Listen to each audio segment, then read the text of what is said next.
हुतात्माच्या अध्यक्षपदाची निवड 25 जूनला वैभव नाईकवाडींच्या राजीनाम्यानंतर हालचालींना वेग. प्रादेशिक सहसंचालकांचे परिपत्रक.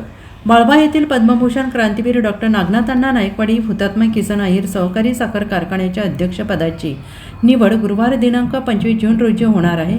प्रादेशिक सहसंचालक साखर यांनी याबाबत परिपत्रक प्रसिद्ध केलं आहे. विद्यमान अध्यक्ष वैभव नाईकवाडी यांनी राजीनामा द्यावा या मागणीसाठी कारखान्यासमोर सभासद शेतकऱ्यांनी किरण नाईकवाडी, गौरव नाईकवाडी, केदार नाईकवाडी यांच्या नेतृत्वाखाली तब्बल 51 दिवस आंदोलन केलं होतं. या दरम्यान 16 संचालकांच्या स्वाक्षरीने अविश्वास करण्यात आला होता. अखेर अध्यक्ष वैभव नाईकवाडी यांनी आपला राजीनामा कार्यकारी संचालक शिवाजी पाटील यांच्याकडे सुपूर्द केला. संचालक मंडळाने तो सभेत मंजूर करून प्रादेशिक सहसंचालकांकडे पाठवला होता. हा राजीनामा मंजूर झाल्याने आता नवीन अध्यक्ष निवड कार्यक्रम जाहीर झाला आहे. कारखान्याचे एकूण 21 संचालक आहेत. यापैकी पांडुरंग दादू पवार, शिरगाव आणि हनुमंत ज्ञानू पाटील नागराळे यांचे निधन झाले. उर्वरित 19 संचालकांपैकी अध्यक्ष वैभव नाईकवाडी यांच्यासोबत अरविंद कदम, मसुचीवाडी, रामचंद्र पाटील, पुणती हे 2 संचालक होते.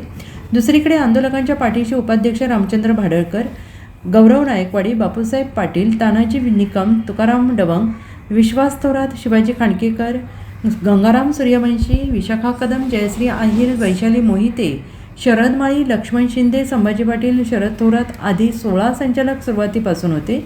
नंतर उर्वरित 2 संचालकांनी पाठिंबा दिल्याने आता 18 संचालक एकत्र आहेत आणि या बहुमतामधून अध्यक्षपदाची माळ कोणाच्या गळ्यात पडणार याकडे संपूर्ण तालुक्याचं लक्ष लागून राहिलं आहे.